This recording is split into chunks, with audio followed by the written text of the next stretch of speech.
New diet system के प्रणेता आदरणीय बीवी चौहान गुरु जी के चरणों में कोटि कोटि प्रणाम।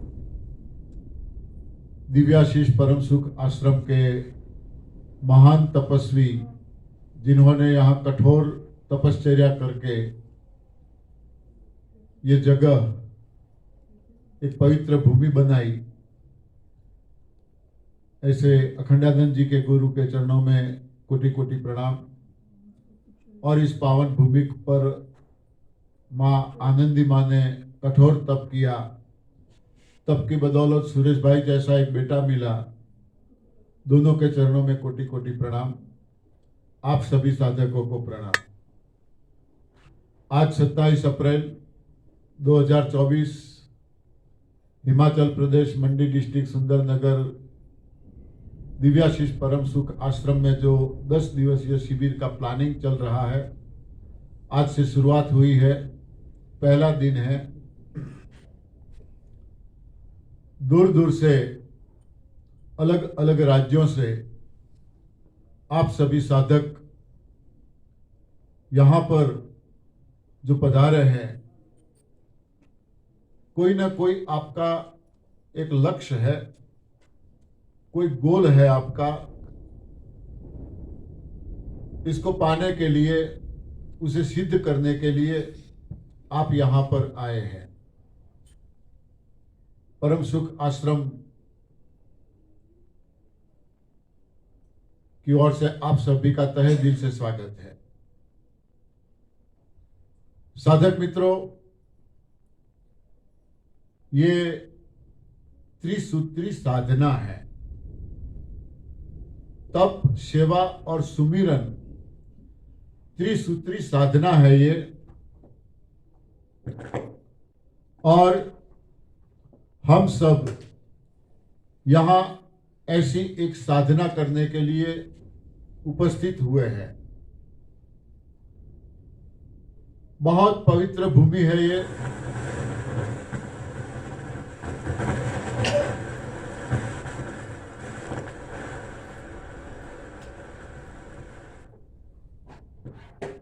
हिमाचल मां पार्वती की जन्मभूमि है। कठोर तप किया है मां पार्वती जी ने इस भूमि पर। हम सब का बड़ा सौभाग्य है कि हम सब ये पावन भूमि पर उपस्थित हुए हैं। साधना है ये। यहां जो बातें की जाती है, वे साधना के बारे में ही बातें की जाती है।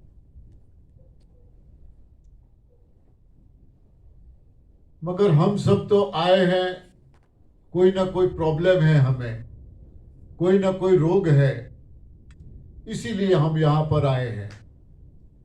ऐसा कोई है जिसको कोई रोग नहीं है, कोई प्रॉब्लम नहीं है और यहां पर आया है? ऐसा कोई है? देखो, एक भी नहीं है। सबको कोई ना कोई प्रॉब्लम है। तो यहां रोगों के बारे में तो कोई बात ही नहीं है। ये तो साधना की बातें हैं।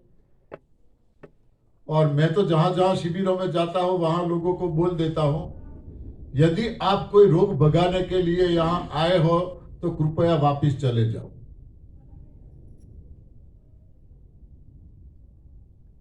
ये साधना है। रोग भगाने की सिस्टम है ही नहीं। मगर इसके साथ एक बात ये भी सही है कि यदि हम पूरी निष्ठा से, जी जान से, दिलो दिमाग से ये सिस्टम के साथ जुड़ जाते हैं, ये रास्ते पे चल निकलते हैं, तो XYZ जो भी रोग है वो कब हट जाते हैं पता ही नहीं चलता। ऐसे लाखों ने, करोड़ों लोगों का अनुभव है। यहां पे करोड़ों लोगों का अनुभव है। हमारा मकसद है यहां सिर्फ और सिर्फ प्रभु प्राप्ति का। हम सबका मकसद यही है, प्रभु प्राप्ति का। तो ये प्रभु प्राप्ति का रास्ता है। ऐसा रास्ता है कि आपको प्रभु के पास जाने की जरूरत नहीं पड़ेगी। और आज तक कौन गया है मुझे बताओ, प्रभु के पास जाकर कोई वापिस आया? ऐसा कोई एक बंदा, कोई कथा इतिहास सुनी आपने? हाँ, कि मैं वहां जाके आया, मैंने देखा प्रभु का मकान ऐसा था, हाँ उनके कपड़े ऐसे थे। हाँ, कोई आया? ऐसी कोई बातें हैं? कोई नहीं। जिन जिन लोगों ने ये रास्ता चुना,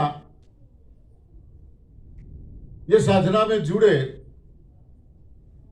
उनके सामने प्रभु आए हैं।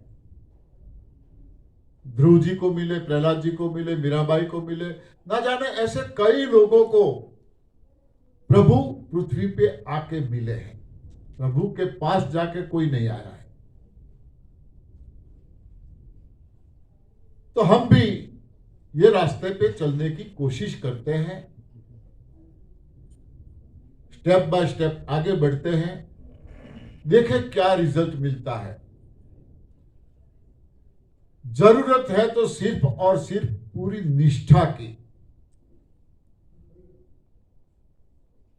कोई शंका, डाउट करने की यहां जरूरत नहीं है। गीता में भी कहा है, संशय आत्मा विनश्यति, श्रद्धावान लभते फलम। पूरी श्रद्धा आपको इसमें लग गई, अपेक्षा मत रखो फल की। देने वाला ऊपर बैठा है, करोड़ों लोगों को दिया है, हमें क्यों नहीं देगा?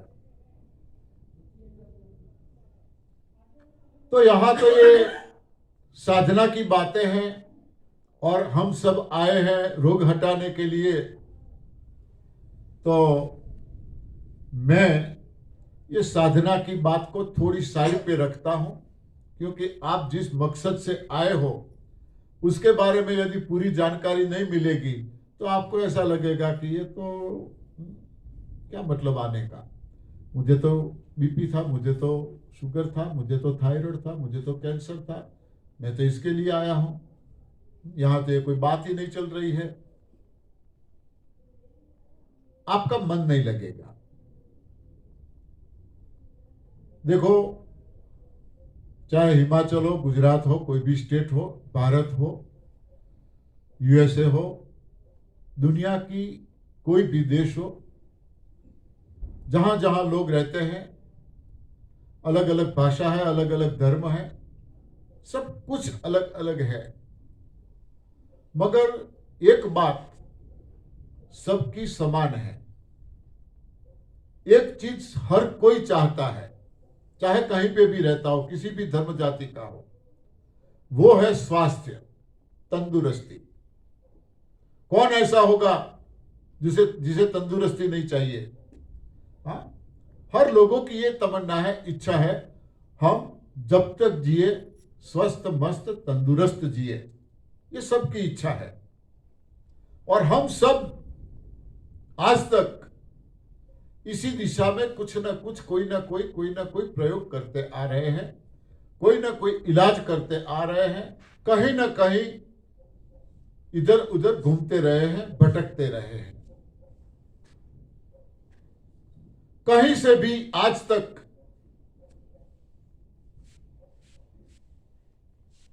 हमें परिणाम नहीं मिला है, कहीं से भी। तभी हम लोग यहां आए हैं। आयुर्वेद में गए, नेचुरोपैथी में गए, होम्योपैथी में गए, एलोपैथी में गए, तंत्र मंत्र, कथा वार्ता, होम हवन, सब कुछ किया, सब कुछ किया, कहीं से कोई रिजल्ट नहीं मिला। तब ये बात हमारे कानों में आई कि ये एएनडीएस करके कुछ चल रहा है, वहां लोग ठीक होते हैं। कैसे? ये कुछ इच्छाएं जगी, चलो वहां जाते हैं, देखते हैं क्या होता है। पता चला हिमाचल में यहां दिव्याशीष आश्रम में 10 दिन का शिविर है, चलो जाते हैं, देखते हैं क्या है वहां पे। ऐसा सोच के हम सब आए हैं। साधक मित्रों,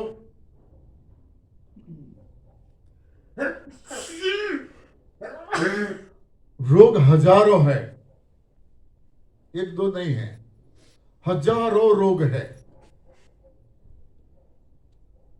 आए दिन नए नए रोगों के बारे में हमें कुछ ना कुछ जानकारी मिलती है।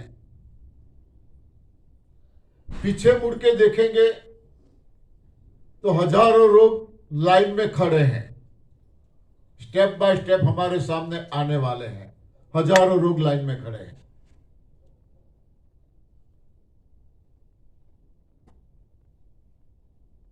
रोग हजारों हैं, इसके सामने ट्रीटमेंट, इलाज वो भी कम नहीं है।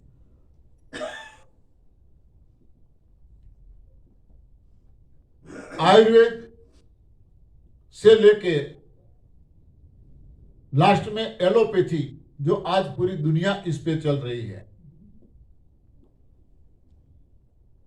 आयुर्वेद से लेके एलोपैथी तक देश और दुनिया में, जिसे मेन थेरापी कहते हैं, प्रमुख थेरापी, ऐसी 160 से ज्यादा थेरापियां चल रही है देश और दुनिया में। 160 से ज्यादा थेरापियां।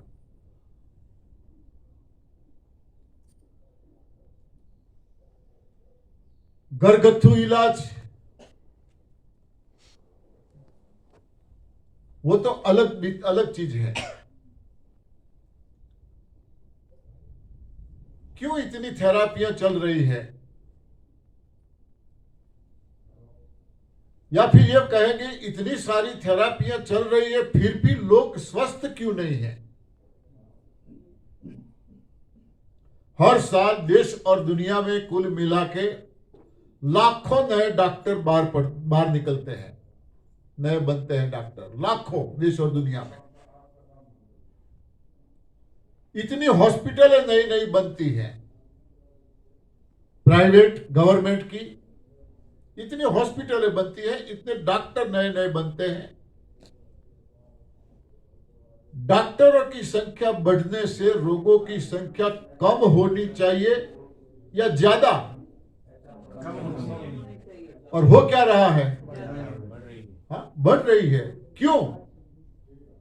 इतने सारे डॉक्टर, इतनी सारी हॉस्पिटलें, मरीजों की संख्या बढ़ती क्यों जा रही है? मरीजों की संख्या बढ़ती क्यों जा रही है? दर्द कम होने चाहिए, मगर रिजल्ट हमारे सामने हम देख रहे हैं। किसी भी हॉस्पिटल में जाओ, लाइन लगी है, चाहे शहर के या गांव के कोई कोने में हॉस्पिटल क्यों ना हो, जहां जाओ वहां लाइन में लोग खड़े हैं। 2-4 घंटे में शायद हमारा नंबर आता है या नहीं भी आता है। क्यों? इतने लोग बीमार क्यों हैं? WHO, वर्ल्ड हेल्थ ऑर्गेनाइजेशन, जिसका सिर्फ और सिर्फ एक ही काम है, इसका नाम ही यही है, वर्ल्ड हेल्थ ऑर्गेनाइजेशन, दुनिया की हेल्थ के बारे में फिक्र करने वाली संस्था। इनके अंडर में क्या क्या चलता है, कितना कितना चलता है। खरबों रुपयों की ग्रांट हर साल खर्च होती है लोगों को स्वस्थ रखने के लिए, खरबों रुपयों की ग्रांट। रिजल्ट हमारे सामने है। क्या परिणाम है? लोग स्वस्थ होते जा रहे हैं या बीमार? लोग बीमार होते जा रहे हैं। क्यों? किसी ने यह जानने की परवाह नहीं की, किसी ने भी। हजारों रोग हैं तो इलाज भी हजारों है, चल रहे हैं। जब तक आप, चाहे कोई भी रोग हो, उसकी जड़ में नहीं जाओगे, उसकी जड़ में नहीं जाओगे, तब तक आप कभी भी ठीक होने वाले नहीं हो, कहीं से भी ठीक होने वाले नहीं हो। और कोई भी थेरापी, जो थेरापियां चल रही है आज देश और दुनिया में, कोई भी थेरापी रोगों की जड़ में नहीं गई। सारी थेरापियों ने रोग और इलाज यही किया। रोग का कारण क्या है, रोग हुआ क्यों, इसके बारे में किसी ने सोचा ही नहीं। सर दर्द, ये गोली ले लो। पेट दर्द, ये गोली ले लो। नी प्रॉब्लम, ये गोली ले लो।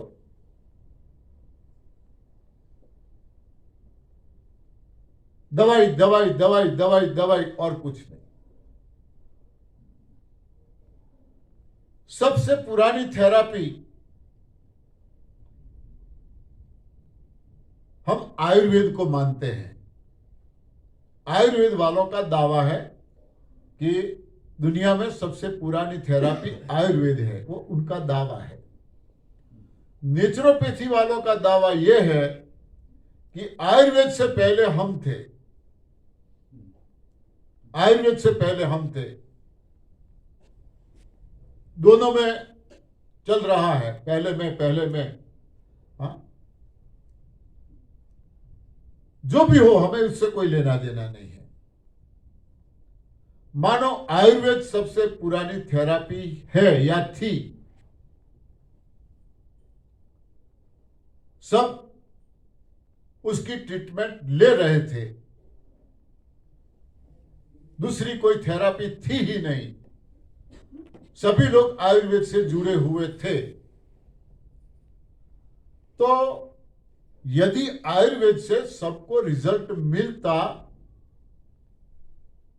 तो नेचुरोपैथी की जरूरत क्यों पड़ी, नेचुरोपैथी को क्यों आना पड़ा? सब आयुर्वेद से ठीक होते तो आयुर्वेद ही चलता, आज तक चलता, चल तो रहा है, बंद नहीं है। मगर एलोपैथी में लोग ज्यादा जा रहे हैं या आयुर्वेद में ज्यादा जा रहे हैं? बोलो। एलोपैथी में जा रहे हैं।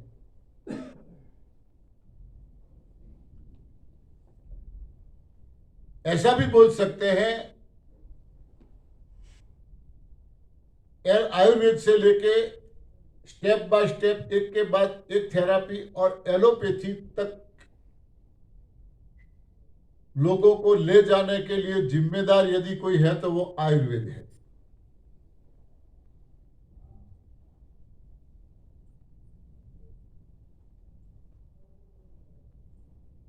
देखो, यहां हम किसी की अपोज में नहीं बोल रहे हैं। हमें ना कोई ऐसा अधिकार है, मगर जो सच है उसे हम जानने की कोशिश कर रहे हैं कि आयुर्वेद यदि सक्सेस होता तो नेचुरोपैथी की जरूरत क्यों पड़ी, नेचुरोपैथी को क्यों आना पड़ा।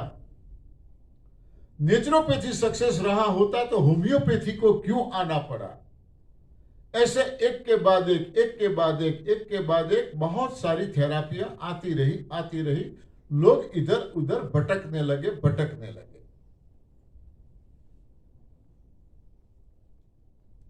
आयुर्वेद में ऋषि मुनियों ने बहुत मेहनत की है, सराहनीय है। एक एक पेड़ पौधों को बारीकाई से उन्होंने परीक्षण किया है, उसकी जड़ों से लेके फल फूल तक, पत्तियों तक बारीकाई से परीक्षण किया है। यह पौधा किस काम में, एक पौधा किस रोग में, बहुत बारीकाई से। मगर समय बीतता गया, उसमें कुछ ना कुछ बदलाव आता गया। बदलाव की वजह से लोगों को रिजल्ट नहीं मिलने लगा। अब वहां काढ़ा बनने लगा। पहले डायरेक्ट वनस्पतियों से इलाज करते थे, अब वहां काढ़ा बनने लगा, गोलियां बनने लगी, जड़ी बूटियां।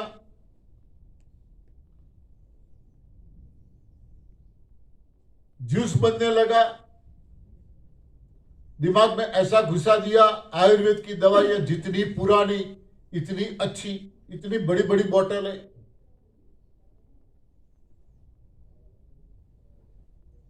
आयुर्वेद रोगों की जड़ में नहीं गया, रोग और इलाज आयुर्वेद ने यह काम किया। सर्दी जुकाम है, ये काढ़ा पी लो। बुखार है, ये काढ़ा पी लो। सर्दी जुकाम क्यों हुआ, बुखार क्यों आया, शुगर क्यों बढ़ गई, बीपी क्यों बढ़ गया, क्यों कम हो गया, कैंसर क्यों हुआ, थायराइड क्यों हुआ, इसके बारे में किसी ने नहीं सोचा।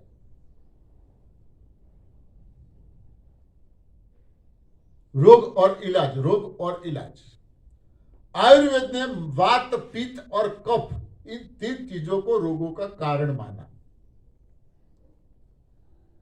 वात से जुड़े हुए इतने रोग हैं, कफ से जुड़े हुए इतने रोग हैं, पित्त से जुड़े हुए इतने रोग हैं, यह सब बताया आयुर्वेद ने। मगर वात, पित्त और कफ क्यों हुआ,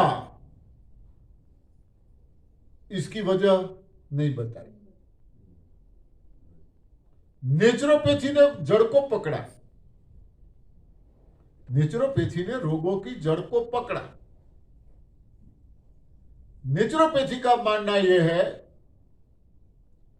कि रोग चाहे कोई भी हो, इसका कारण एक ही है, शरीर में जमा हुआ विजातीय द्रव्य। शरीर में जमा हुआ विजातीय द्रव्य बिल्कुल सही पकड़ा नेचुरोपैथी ने। मगर इलाज में अनसक्सेस रहा। माटी पट्टी करो, पानी पट्टी करो, टब स्नान करो, ये करो, वो करो, प्रयोगों में गए। लोगों को रिजल्ट में देरी लगी। और आजकल हम सबको स्पीड का जमाना है, रिजल्ट तुरंत चाहिए। सर दर्द, गोली ली, ठीक हो गए, ये चाहिए हमें। न आयुर्वेद में ऐसा है, न नेचुरोपैथी में ऐसा है।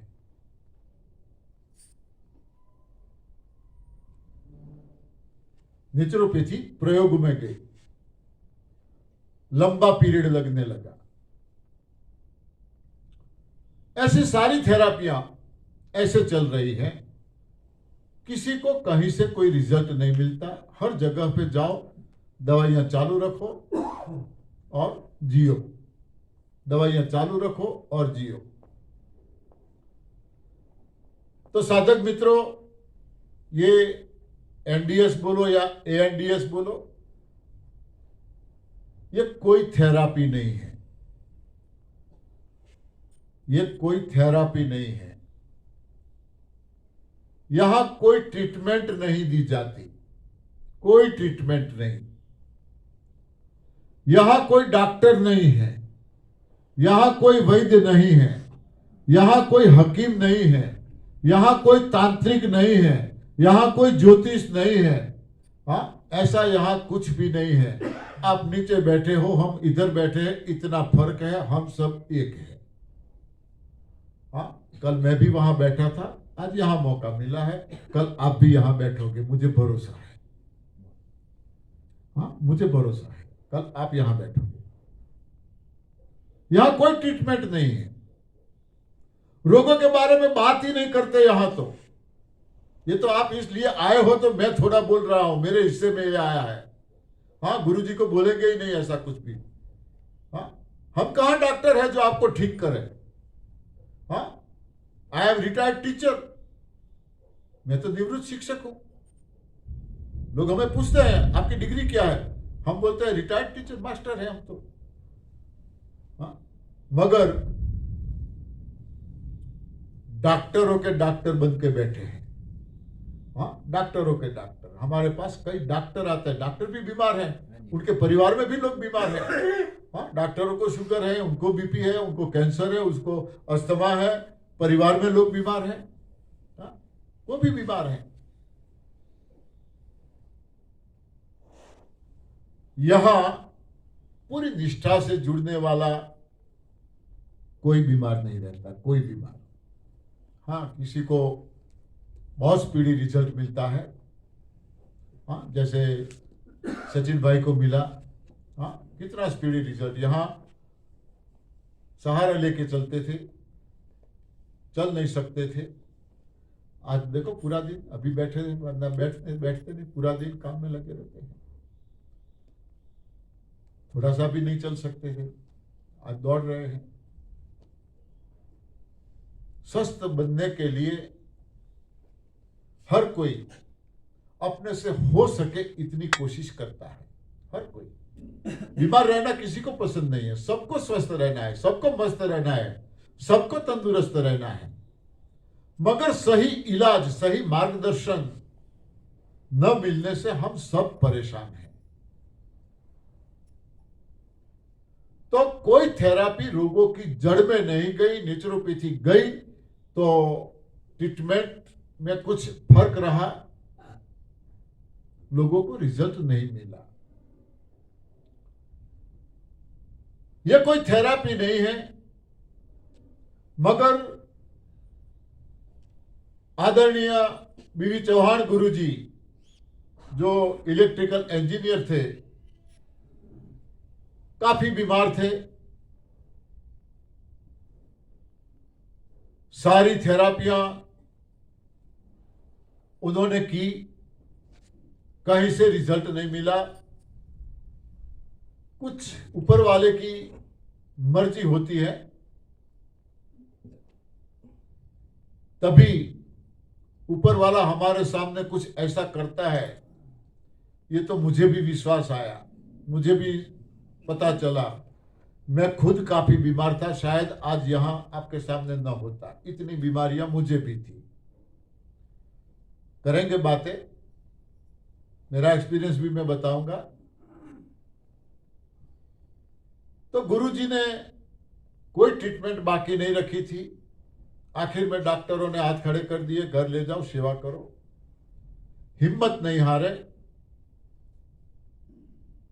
और ऊपर वाले की कुछ मर्जी होगी, एकाएक लाइट हो गई। अरे कुदरत के सहारे जो जो पशु पक्षी जी रहे हैं वो तो कोई बीमार नहीं है,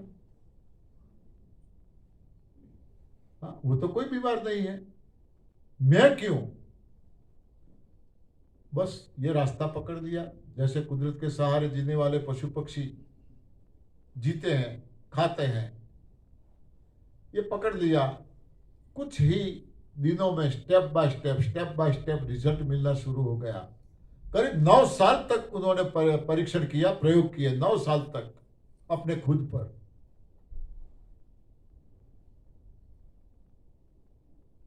बाद में बात समझ में आ गई कि रोग चाहे कोई भी हो, जैसे मैंने बोला हजारों रोग है, रोग चाहे कोई भी हो, इसका कारण एक ही है और वो है कब्ज। नोटबुक है तो थोड़ा थोड़ा लिखते रहो तो अच्छा रहेगा, हाँ? लिखते रहो, अच्छा रहेगा। सुना हुआ भूल जाओगे, मैं बार बार बोलता हूं। रोग चाहे कोई भी हो, इसका कारण एक ही है और वो है कब्ज। अब यहां हम ये बात बोलेंगे कि रोग का कारण कब्ज है, तो आप में से कई लोग ऐसे होंगे, हाथ खड़े करेंगे कि हमें कब्ज नहीं है। कितने लोग हैं जिसको कब्ज का प्रॉब्लम नहीं है? एक, हाँ, करो करो, हाथ खड़े करो। कब्ज नहीं है ऐसे कितने लोग हैं? 1 2 3 4 5 6 7 8 9 10 11 12 13, हाँ 12 13 लोग हैं, इसको कब्ज नहीं है। कब्ज नहीं है और बीमार भी है, ऐसे कितने लोग? सारे लोग। हाँ, कब्ज नहीं है, वो भी बोलने वाले और वो रोगी है।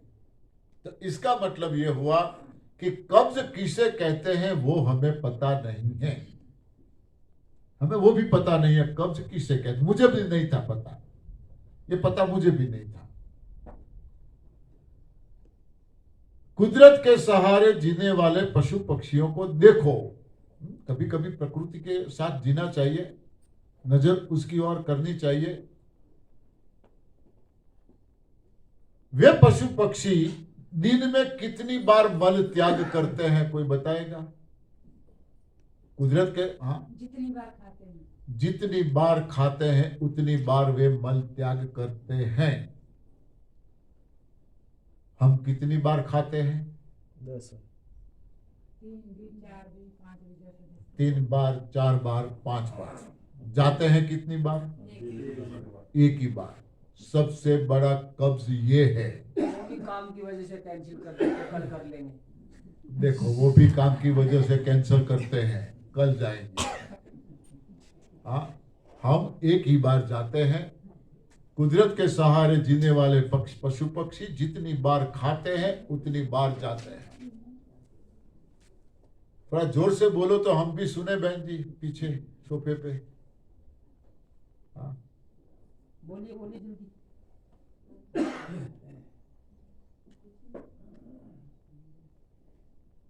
नहीं, कोई इंपॉर्टेंट हो तो हम सब सुने ना।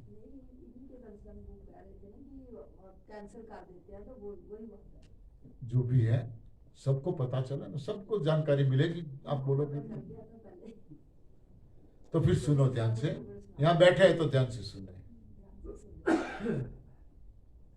आदरणीय गुरु जी की आदत है, आपने देखा होगा, जब बोलते हैं तो आंखें बंद कर देते हैं। आप बातें करते हो या सोते हो आप जानो। मैं टीचर रहा तो मेरी नजर चारों ओर घूमती है। मैं बोलता हूं, मेरी नजरों से बचा न कोई, कैसे तू बच पाएगा। हाँ, मैं चारों ओर मेरी नजरें रहती है ना। किसी को आपस में बोलने देता हूं, न सोने देता हूं। कोई सोता है तो भी मैं देख लेता हूं। हम आए हैं इतनी दूर से। हाँ, किसको टाइम है? 10 दिन कभी किसी के घर पे रहे हो आप? हाँ, किसी के घर पे 10 दिन रहे हो? तो 10 दिन रहने का मौका हम लेके आए हैं, टाइम लेके आए हैं। तो जो जो यहां से बोला जाए, बताया जाए, ध्यान से सुने हम, ठीक है? तो कुदरत के सहारे जीने वाले पशु पक्षी जितनी बार खाते हैं उतनी बार जाते हैं। हम 2 बार, 3 बार, 4 बार खाते हैं। मिले तो बार बार। हाँ, मिले तो बार बार। ये चक्की बंद रहने वाली नहीं है। वो तो नहीं मिलता है तो ठीक है, बंद रहती है। तो जाते हैं एक बार। क्यों? यही सबसे बड़ा कब्ज है।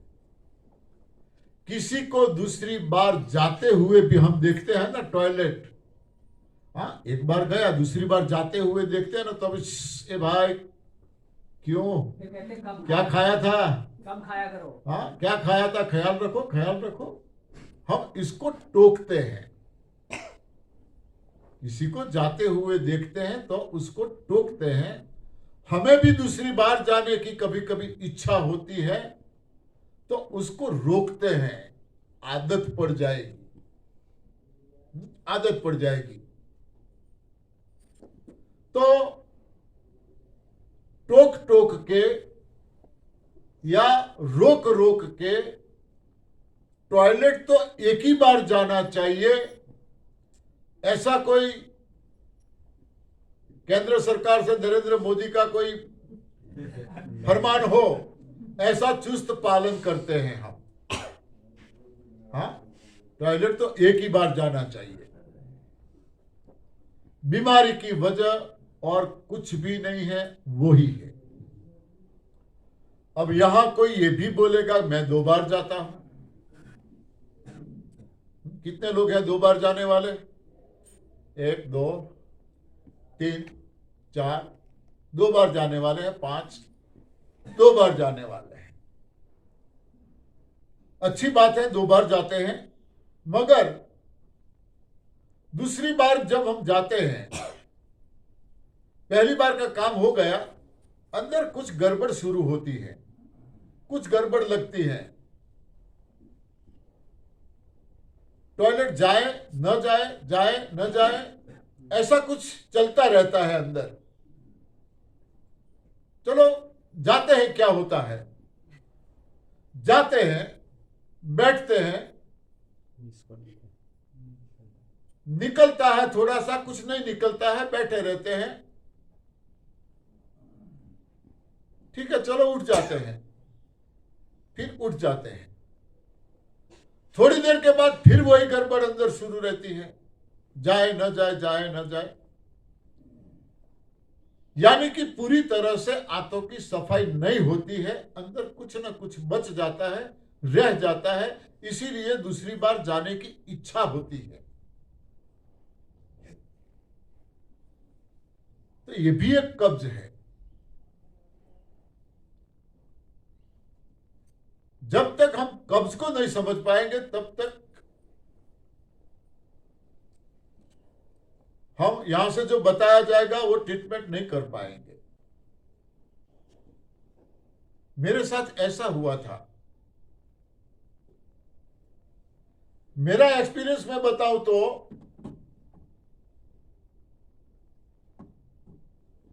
गुजरात से हूं मैं, नाम है नरहरि पंड्या, नॉर्थ गुजरात पाटन। किसी को मेरा नंबर भी चाहिए तो मैं मेरा मोबाइल नंबर देता हूं, कभी भी आप मुझे बात कर सकते हो। 24 आवर्स, मेरी कोई टाइम लिमिट नहीं है। 24 घंटे में किसी भी टाइम पे आप मुझे कॉल कर सकते हो, मैं उठा लूंगा। बिजी रहा तो सामने से कॉल करूंगा, ये मेरी आदत है। 97-243-04267। रिपीट करता हूं, 97-243-04267। मैं सेकेंडरी स्कूल में टीचर था। 2015 में रिटायर्ड हुआ। यानी आप मेरी उम्र का अंदाजा लगा सकते हो। 58 में रिटायर्ड होते हैं और 15 को आज 9 साल हो गए, तो करीब 68 रनिंग मेरी उम्र है, 68। और मैं ये बोलता हूँ आई एम 68 ईयर्स यंग। हाँ, मैं यंग मानता हूँ मेरे खुद को मैं। और मैं एहसास भी कर रहा हूं दिन ब दिन मैं युवा होता जा रहा हूं, दिन ब दिन। स्टेमिना, शक्ति, पावर इतनी मुझ में बढ़ती जा रही है, बढ़ती जा रही है। यदि ये सिस्टम से जुड़ा रहा, सेंचुरी नॉर्मल बात है। हाँ, सेंचुरी नॉर्मल बात है।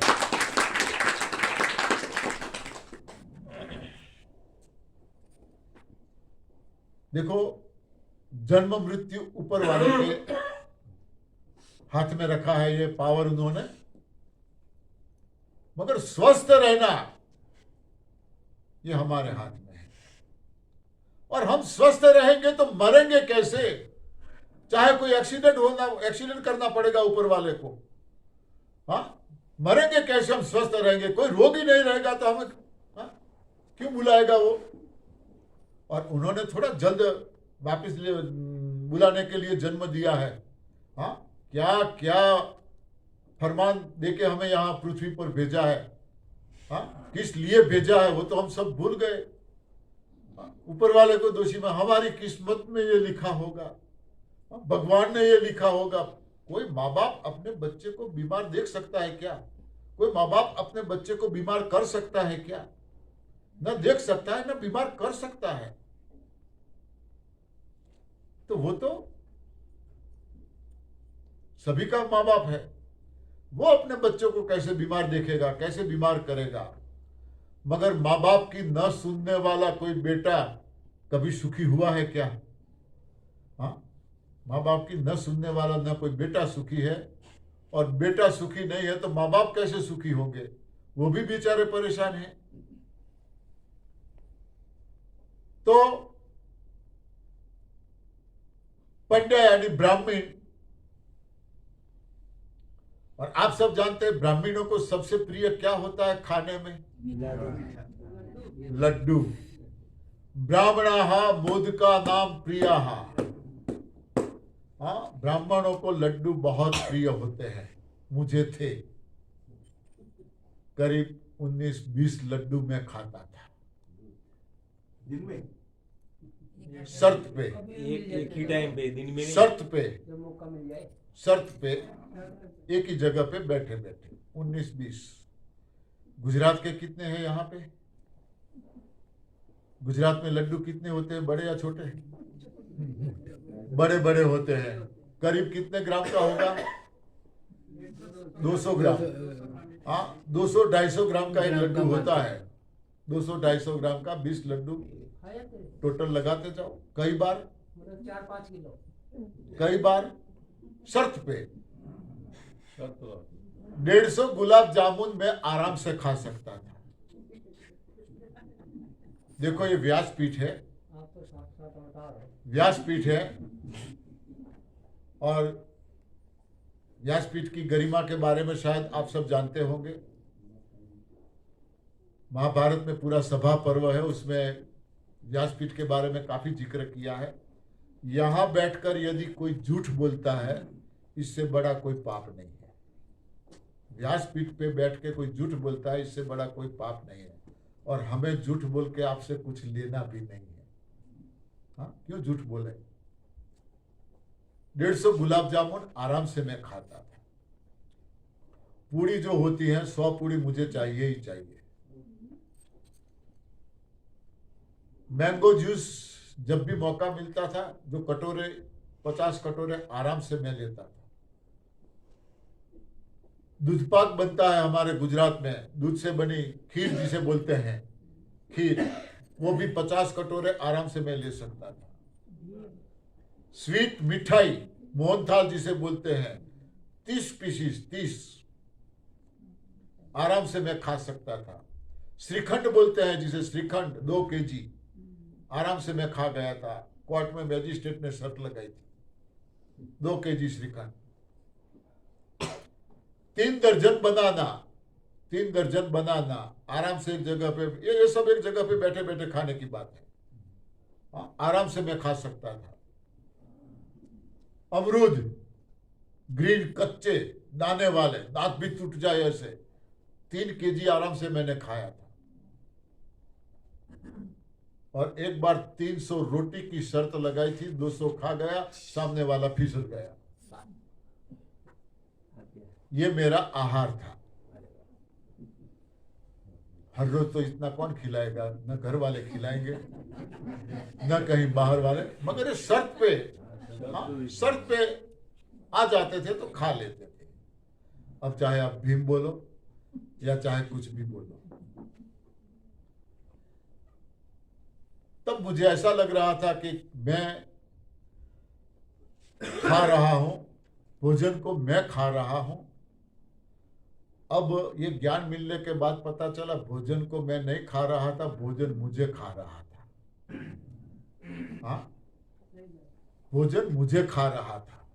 शराब हम नहीं पीते हैं, हाँ, शराब हमको पी रही है। वैसे मैं प्लेयर था, 6 किलोमीटर हर रोज मैं चलता था, हर रोज। और वॉलीबॉल में नेशनल भी खेला हूं, और करीब 25 साल तक मैं वॉलीबॉल खेला हूं, हर रोज 3 से 4 घंटा। और जिसको वॉलीबॉल के बारे में जानकारी होगी, नेट सेंटर का प्लेयर था मैं, नेट सेंटर का प्लेयर।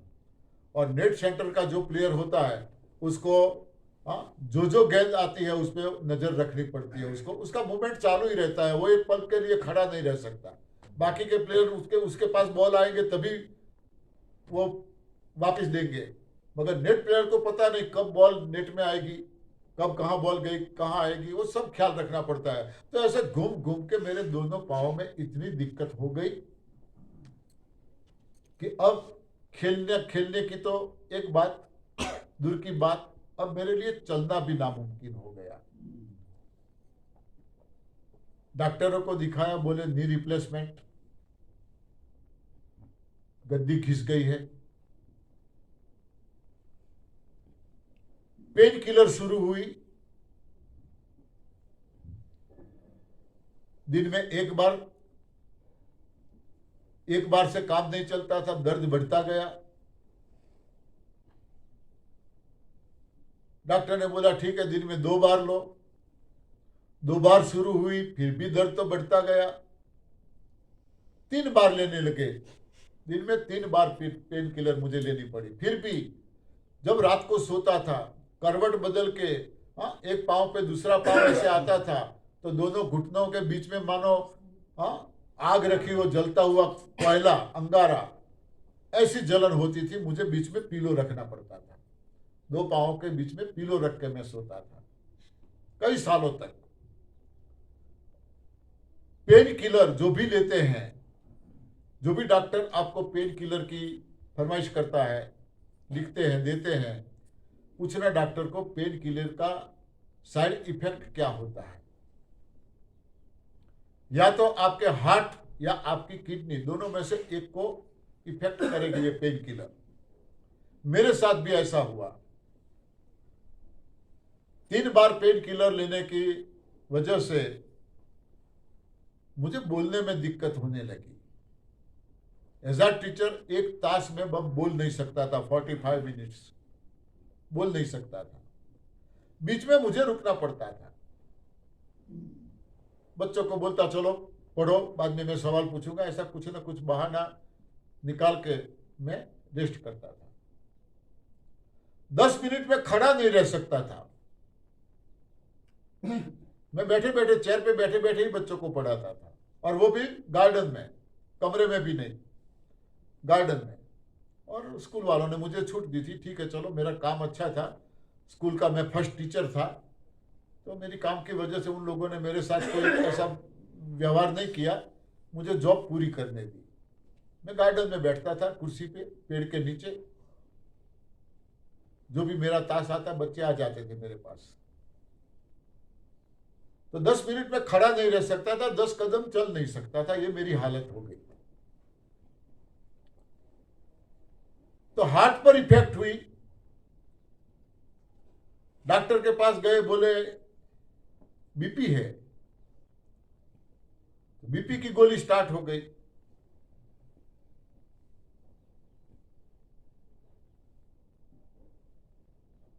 आधी गोली से शुरुआत हुई, धीरे धीरे धीरे धीरे दिन में 2 बार बीपी की गोली लेता था, फिर भी 200 के ऊपर मेरा बीपी रहने लगा। डॉक्टर ने मना किया कि अब मैं गोली नहीं दूंगा, आप पहले ट्रीटमेंट कराओ, कुछ जांच करवाओ। कार्डियोग्राम निकाला तो वो बोला कि आपको शायद एंजियोग्राफी की जरूरत लगती है, हार्ट का प्रॉब्लम लग रहा है। एंजियोग्राफी निकाला तो एट अ टाइम मुझे व्हीलचेयर पे बिठा दिया, ले जाने लगे। मैंने बोला कहाँ ले जा रहे हो? बोले ऑपरेशन। किसका? बोले बाईपास। आपका हार्ट टोटल फेल है, 8% आपका हार्ट काम कर रहा है, सारी नसें ब्लॉक है, सब कुछ ब्लॉक है, आप कैसे जी रहे हो? मैंने बोला कब का मैं तो जी रहा हूं, इतने सालों से जी रहा हूं मैं तो, आज आप बता रहे हो फेल है? मैं तो जी रहा हूं और मैं गाड़ी लेके आया हूं। बोले आप गाड़ी लेके आए हो? मैंने बोला हाँ, करीब 70 किलोमीटर, 70 किलोमीटर में गाड़ी लेके गया था। इमरजेंसी बाईपास, आधा घंटा आपके पास है, तात्कालिक। बोलो क्या करना है? मैंने बोला ऑपरेशन नहीं करवाना है। अरे बोले क्यों? मैंने बोला दूसरे डॉक्टर के पास में जाऊंगा, रिपोर्ट निकलवाऊंगा तब। ये एनडीएस का मुझे पता नहीं था। बोले मगर टाइम नहीं है आपके पास, आधे घंटे से ज्यादा टाइम ही नहीं, कुछ भी हो सकता है। बोले होने दो, जो भी होगा। हाँ, मेरा मनोबल मक्कम था पहले से। बोले ठीक है, जो भी होगा देखा जाएगा। तो मैं व्हीलचेयर पे से खड़ा हुआ। बोले अरे खड़े क्यों होते, आप चल नहीं सकते? अरे मैंने बोला मुझे गाड़ी के पास जाना होगा, मुझे घर जाना होगा ना। हाँ, मैं अकेला था। कमाल है यार। मैं वहां से चला, गाड़ी लेके घर गया, घर वालों को बताया, पूरी वीडियो जो कैसेट होती है, वो लोग कैसेट निकालते हैं, एंजियोग्राफी करते हैं, तो ये भी मेरे पास पड़ी है, वहां दिखाई। तो बोले चलो दूसरे डॉक्टर के पास। 1 वीक के पास दूसरे डॉक्टर के पास हम गए, तो उन्होंने भी वही बोला, सिर्फ आधा घंटा आपके पास है। मैंने बोला सर ये आधा घंटा आप लोगों का होता है कितने घंटों का? हाँ, 1 वीक पहले मैं वहां गया, उन्होंने आधा घंटा बोला, ये तो 7 दिन हो गए, मैं तो जिंदा हूं, और आप अभी बोल रहे हो आधा घंटा। बोले प्लीज, दलील नहीं, इमरजेंसी। बोलो क्या करना है? अब मैं क्या करूं? परिवार वाले साथ में थे, सोचा चलो भाई ये दूसरा भी रिपोर्ट ऐसा है तो बाईपास करवा लेना चाहिए। तो मेरी इकोनॉमिकली कंडीशन ठीक आज भी नहीं है, तब भी नहीं थी। तो मैंने बोला आपके पास जो माँ कार्ड चलता था पहले, अब आयुष्मान कार्ड आया है। तो मैंने बोला माँ कार्ड चलता है आपके वहाँ? तो बोले नहीं, यहाँ नहीं चलता है, मगर हमारा एक जुट है, यूनियन, कुछ हॉस्पिटलें जुड़ी है इसमें, मैं पर्ची लिख देता हूँ, आप अहमदाबाद चले जाओ, वहां चलता है, आपको खर्च नहीं लगेगा, चले जाओ वहां। मैंने बोला ठीक है चलो। तो मेरे घर से मैं 100 किलोमीटर गाड़ी लेके वहां गया था, वहां से अहमदाबाद 100 किलोमीटर दूर। उन्होंने फिर भी बोला मुझे कि आप कितने घंटे में पहुंच पाओगे, आपके पास है तो आधा घंटा। तो मैंने बोला अहमदाबाद का रास्ता तो करीब 3 घंटे का है, हाँ, और गाड़ी मुझे ड्राइव करनी है। बोले क्या बोले, क्यों ऐसा करते हो, करवा लो ना यहाँ पे। मैंने बोला पैसा नहीं है, मैं क्या करूं। ठीक है तो आपकी मर्जी। गाड़ी लेके गया मैं वहां से अहमदाबाद, मगर उन्होंने जो पर्ची लिखी वहां नहीं गया। मेरे ससुराल से मेरे साले का एक बेटा डॉक्टर है, वो भी हार्ट स्पेशलिस्ट है। मैंने सोचा चलो वहां जाते हैं, घर का तो है, कुछ सही राय मिलेगी। वहां पे गया, उन्होंने जांच की, वो भी बोला फूफा आधा घंटा। अरे यार क्या है ये आधा घंटा, हाँ है क्या है? बोले बातें कम करो, चलो तैयार हो जाओ, मैं अभी एक ऑपरेशन में करके तुरंत आता हूं, आपको पहले वहां मैं भेज दूं। मैंने बोला रुको, इतनी जल्दबाजी मत करो। ऑपरेशन करने के बाद मुझे दवाइयां चालू रखनी पड़ेगी क्या? तो बोले हाँ, लाइफ टाइम। कई बार क्या होता है, हमने शादी नहीं की होती है, मगर किसी की बारात में भी गए होते हैं ना, तो रीति रिवाज क्या है उसका तो हमें पता होता है, हाँ, कि अब ये प्रोग्राम आएगा, अब ये आएगा, अब ये पता होता है हमें।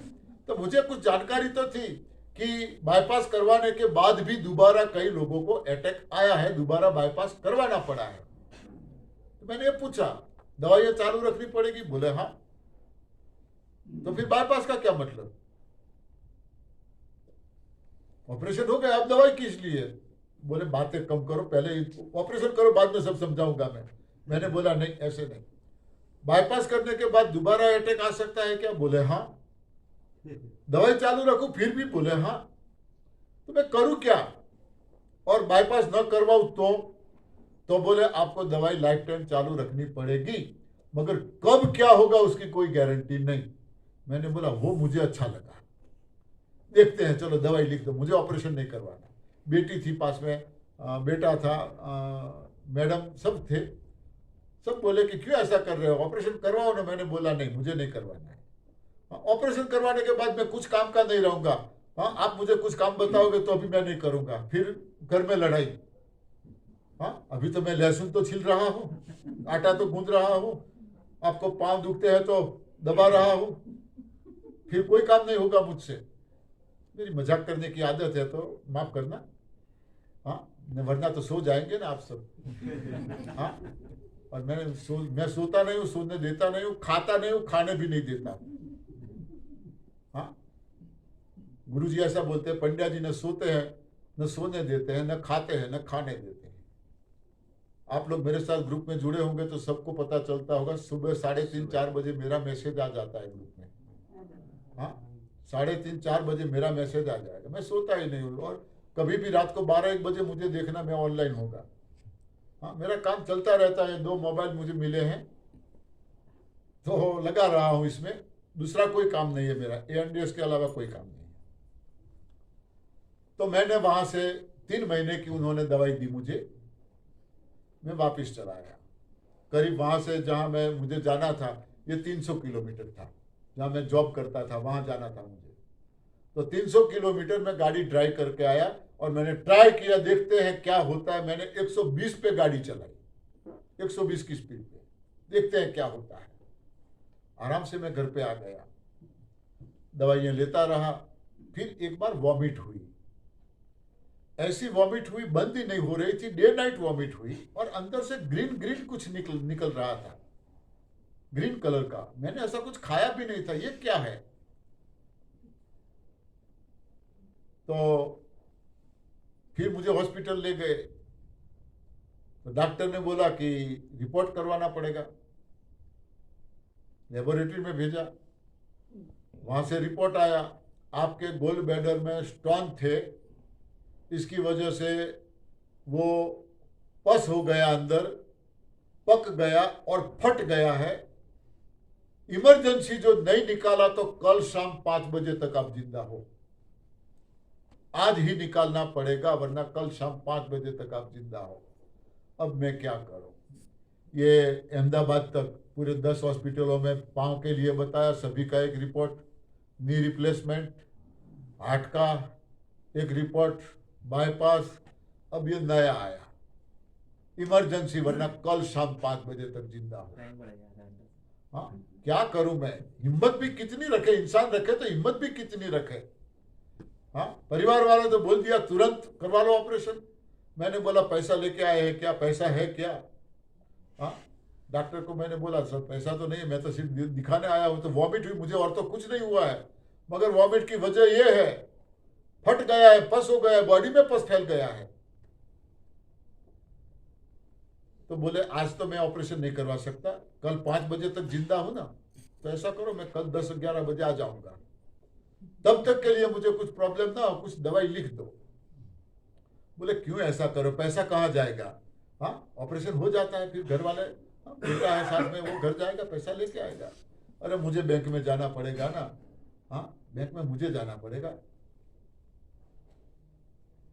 तो बोले ठीक है, दवाई लिख दी, मेडिकल स्टोर पे गया, उनका ही होता है मेडिकल स्टोर भी। अब तो सारा आप सब जानते हो, मैं इसके बारे में नहीं बोलता हूँ, क्या चलता है एलोपैथी में इसके बारे में मैं नहीं बोलता हूँ, माफ करना मुझे, आप सब जानते हो। 1200 रुपये का बिल बनाया, मेरे पास तो 300 रुपये थे। मैंने सोचा दवाई भी नहीं लेनी है, चलो देखा जाता है जो होता है। बिना दवाई लिए मैं वहां से चला गया। घर वाले दूसरे दिन तैयार हो गए, चलो ऑपरेशन।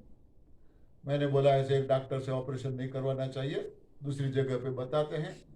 तो बेटा बोला चलो दूसरी जगह पे जाते हैं। उनका कोई पहचान वाला था, वहां ले गए।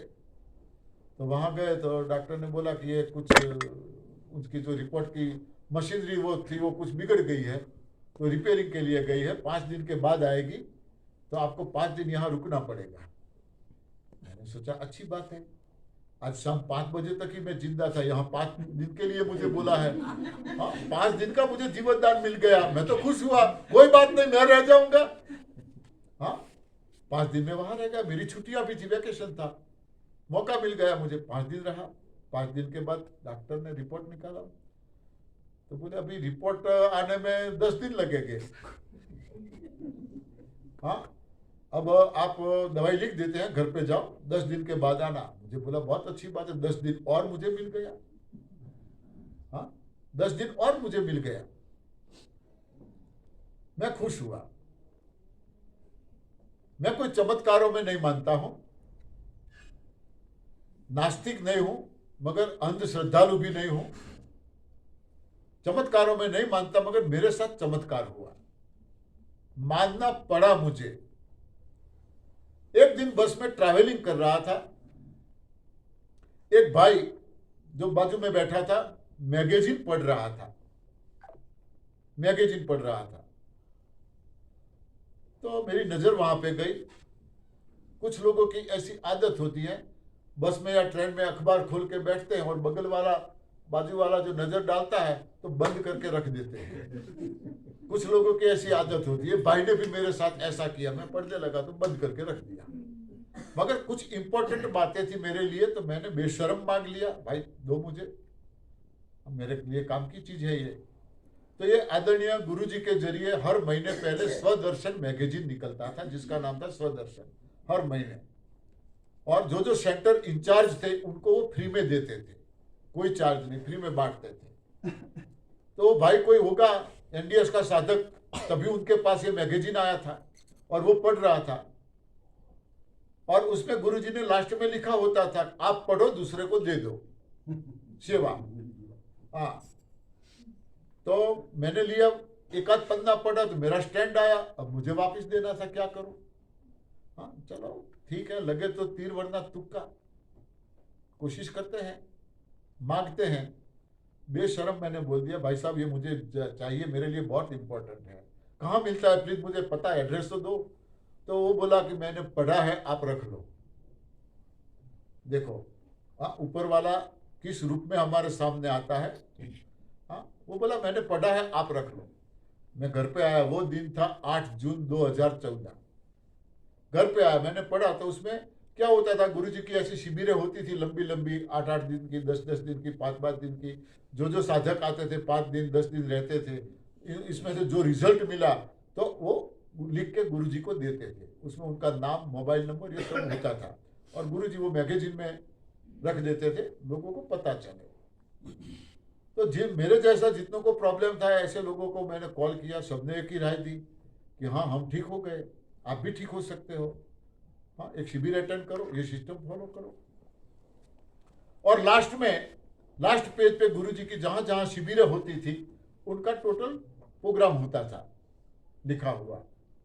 तो 10 जून को ही जहां मैं रहता था वहां सिद्धपुर में, वहां से 70 किलोमीटर दूर गुरुजी की शिविर थी। 8 जून को मैगजीन मेरे हाथ में आया, 9 जून को मेरा वैकेशन खुल रहा था, 10 जून को शिविर थी। मैंने तय कर लिया मुझे शिविर में जाना है, चाहे कुछ भी हो।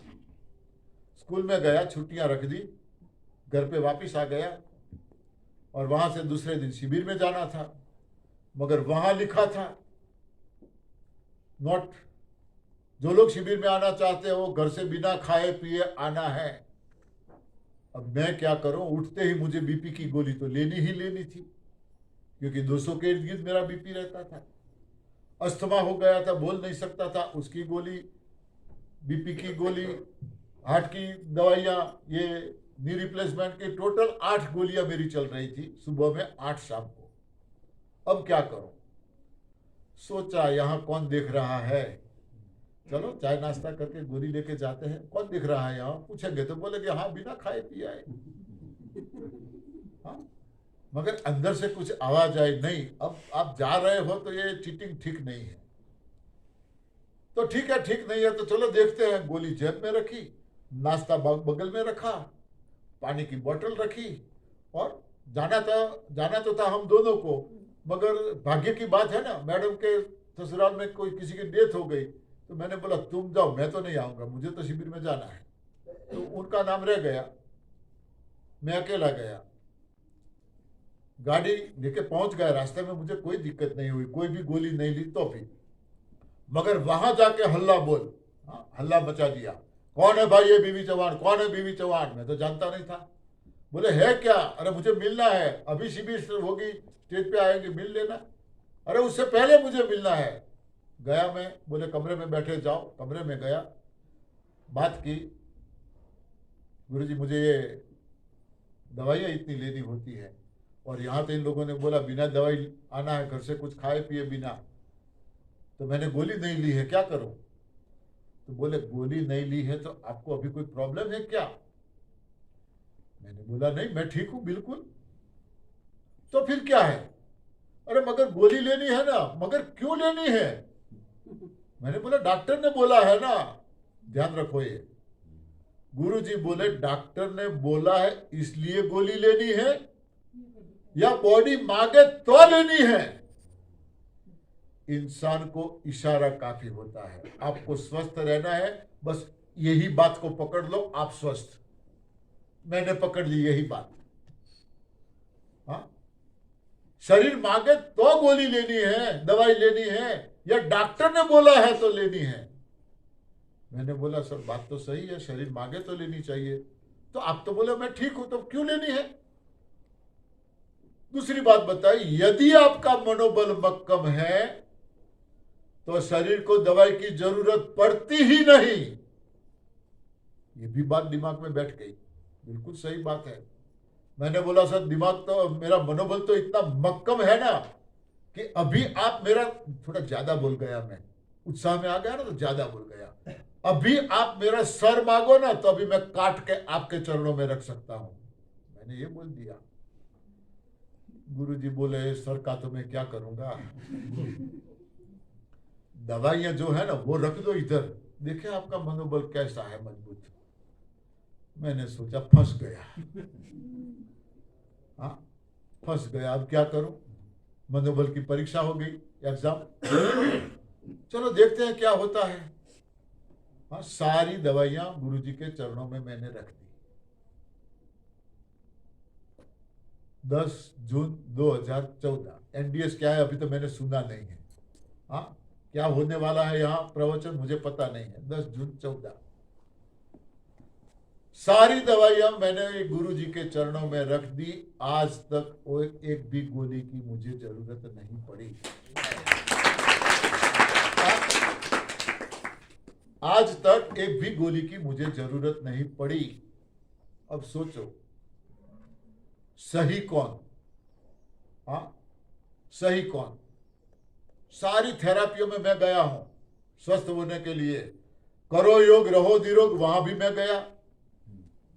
3:30-4 बजे आस्था चैनल पे, हाँ?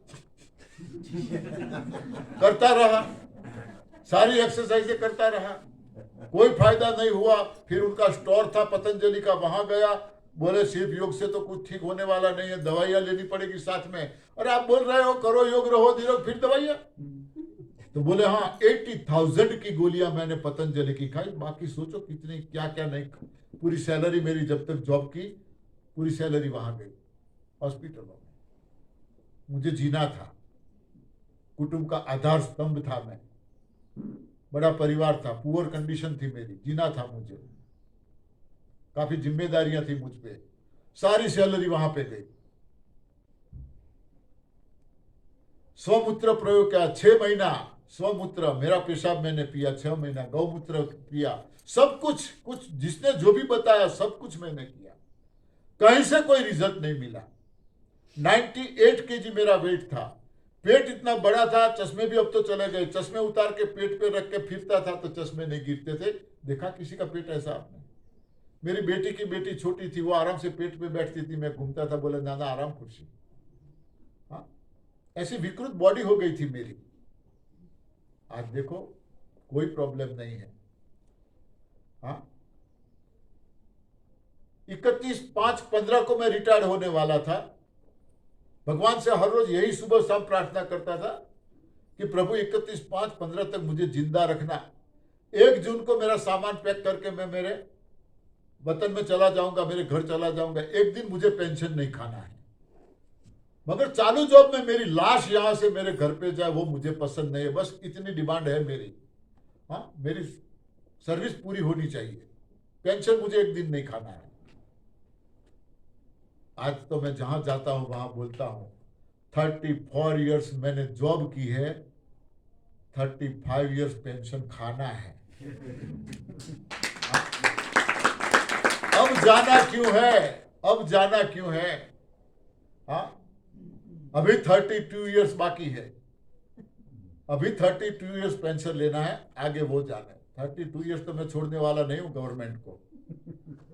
हाँ, जितनी सैलरी थी उससे ज्यादा मुझे पेंशन चाहिए। हाँ, अभी 2 बार एक्सीडेंट हो गया, ऊपर वाले ने मुझे बोला वापिस तेरी यहां जगह नहीं है, चल। हाँ, कुछ भी नहीं हुआ, 2 बार ऐसा एक्सीडेंट हुआ, कुछ भी नहीं हुआ। हाँ, बुलाए नहीं, अब वो वहां मेरी जरूरत नहीं है। हाँ, तो मेरे साथ चमत्कार ये हुआ कि ये मैगजीन देने वाला इंसान कहाँ गया। आज एएनडीएस में जुड़ने वाले शायद फेस टू फेस कई लोग नहीं मिले होंगे, मगर मेरे नाम से तो शायद 18 कंट्री से लोग मुझसे जुड़े हैं। भारत का कोई स्टेट बाकी नहीं है, सब लोग मुझे जानते हैं, मेरा नाम से मुझे जानते हैं। वो बंदा कहाँ गया जिसने मुझे मैगजीन दिया था? वो आज तक नहीं मिला। वो कौन था? परमात्मा का। ये मेरा चमत्कार है। वरना वो मुझे मिलता क्यों नहीं मिलता? अब तो मैं सारे घूम रहा हूँ, हर जगह घूम रहा हूँ, कहीं तो वो मिलता। अरे मैंने दिया था वो मैगजीन, कहीं कोई शिविर में वो आता, मेरी वीडियो बनती है, ऐसे सुनते हैं लोग, वीडियो सुन के भी मेरे सामने आता है, मैंने दिया है आपको मैगजीन। कहाँ गया वो परमात्मा। और लाख लाख शुक्रिया मानता हूं मैं कि इन्होंने मुझे इतनी सारी बीमारियां दी, न दी होती तो मैं यहाँ कैसे बैठता। सही और आप लोग डर रहे हो, डरो मत, यहाँ बैठना है, इसलिए आपको ये बीमारियां दी है। मैं ठीक हो गया, आप सब ठीक होने वाले हैं। हाँ, गुरुजी ठीक हो गए, यहाँ बैठे, मैं ठीक हो गया, यहाँ बैठा। आनंदी माँ सबसे पहले मुझसे जुड़ी थी, वो ठीक हो गई, वे सब यहाँ ये इंतजार कर रही है, ये सीटें आप सबके लिए। बहुत जरूरत है आप लोगों की, बहुत। यहाँ तो 2-4 गिने चुने हैं, 2-4 लोग। आप लोगों की बहुत जरूरत है। क्या काफी सीटें खाली हैं। वेलकम, स्वस्थ हो जाओ, मस्त हो जाओ, आगे बढ़ो। धन्यवाद।